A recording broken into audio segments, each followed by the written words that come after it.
Greek PM Alexis Tsipras has formed a new cabinet with Yanis Varoufakis as finance minister and right-winger Panos Kammenos as defense minister. Mr. Varoufakis is an outspoken critic of the conditions imposed on Greece in return for the 2010 bailout.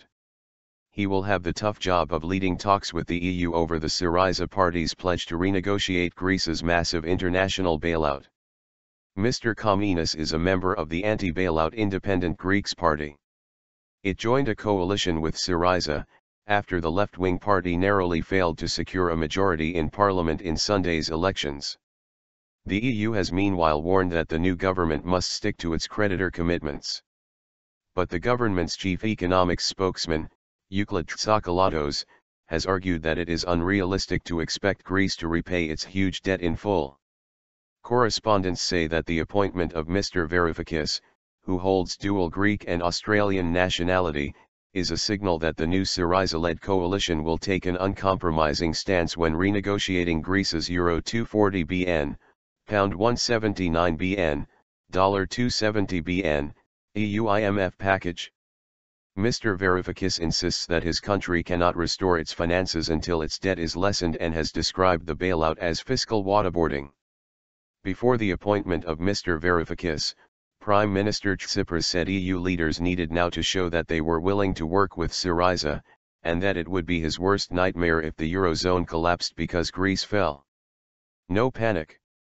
The appointment of Mr. Kammenos into the 11-minister cabinet is also likely to be controversial, correspondents say, because of his claims that Germany is to blame for his country's economic woes by its insistence on budgetary belt-tightening. Other key appointments made by the Prime Minister and detailed in the Greek press include Nikos Kotzias as Foreign Minister, Nikos Papas as State Minister, Nikos Varoufakis as Interior Minister, Panagiotis Lafazanis as Production and Environment Minister, Panos Kammenos as Labour and Social Solidarity Minister. BBC Economics editor Robert Peston says that if Syriza were to win its negotiations with the rest of the Eurozone, other anti-austerity parties would look more credible to voters.